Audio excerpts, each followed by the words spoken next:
Paris is preparing for Friday's opening ceremony of the Olympic Games. France has tried to cut the carbon footprint of the two-week sporting extravaganza. New construction has been limited and the River Seine cleaned up for swimming events. Organizers aim to make Paris 2024 the most sustainable Games so far. A fresh dive in the summer sun in Paris and just in time for the Olympics. Paris Mayor Anne Hidalgo takes a media-savvy dip in the Seine, the French capital's historic river. Once polluted by industrial waste, sewage and debris, it had been impossible and even illegal to swim here for more than a century until now. It's a very lucky and happy day. It's also for the planet, and for the river and for the ocean. We did it. Paris invested $1.5 billion to clean up the river, also to build infrastructure to catch more stormwater when it rains. The basin can hold the equivalent of 20 Olympic swimming pools of dirty water, once dumped into the river, but that will now be treated. It is the centerpiece of major infrastructure improvements for the Games, but to also ensure that Parisians have a cleaner Seine in the years to come. The organizers of the Games want to stand out not only by having a clean river, but with a sustainability concept of a new kind that will take them into the future. Instead of building numerous new stadiums and arenas, 95% of the locations already existed or are temporary. Furniture and equipment have been reused. Although they welcome the effort, campaigners say it doesn't make the Games green. Paris had planned the biggest infrastructure project in Europe as part of the Games.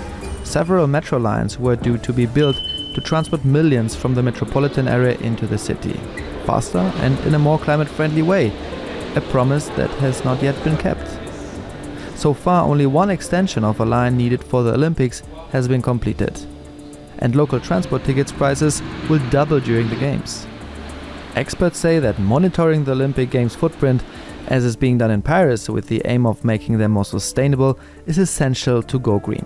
But to truly minimize the impact in the future, such mega events would need to become much smaller. Well, let's bring in Sven Daniel Wolf. He is an urban and political geographer and joins us now from Paris. He's lecturer at the Technical University Zurich and also represents the Swiss National Science Foundation. Welcome to DW. Now, you study the impact and after effects of mega events like the Olympics. Will these Paris Olympics be as green as the organizers claim? Thanks very much for having me here, Nicole. I think the thing that's really important to pay attention to really is what we mean by green.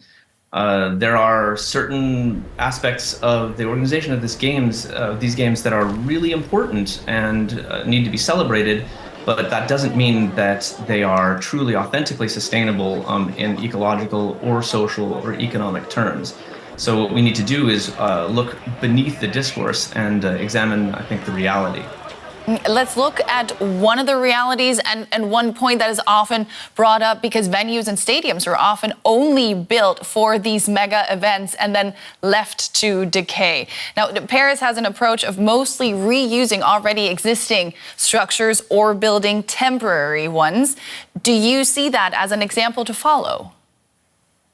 Actually, yes. To be perfectly frank, that's one of the things that I and my colleagues have been calling for a number of years. So it's quite heartening to see.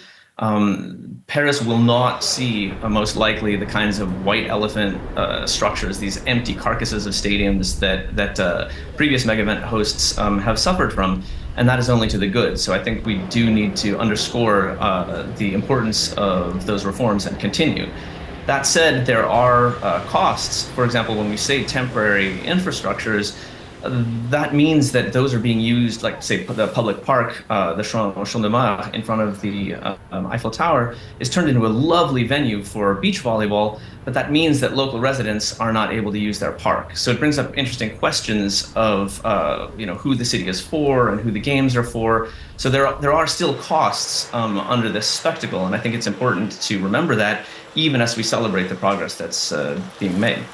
I want to look at a different kind of cost. The budget in Paris, it was foreseen as a perfect financial balance, but that goal has long been abandoned since, is being more environmentally conscious. conscious, not financially sustainable?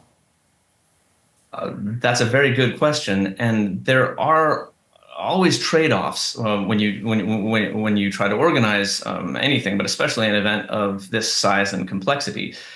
But I think one of the for people like me who look at these events over time, it's not surprising at all to see that budgets are broken. And they're always broken in every mega event, in every instance. The budgets are busted to a greater or lesser degree. So I don't think it has anything to do with the environmental goals, even though there are trade-offs. Rather, it's more of a function of hosting mega events in the first place, having this giant mega project and doing so under a really tightly regulated deadline with the eyes of the globe on you is going to break budgets always. And as we see in Paris, unfortunately, that's been the case here as well. Yeah, you've looked at many such events, and I'd like to get your opinion. Is there a way of making the Olympics, of making a World Cup truly green? I would like to live in that world very much, as long as we agree on what the definition of green is. So not just ecologically sustainable and not just using some clever mathematics to offset carbon, so to speak, but actually authentically sustainable for the cities and societies that host these, particularly for the host city residents. I think it's really time for some kind of radical or innovative thinking.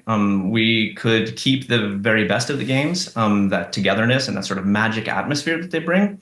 I think it would be a shame to lose that.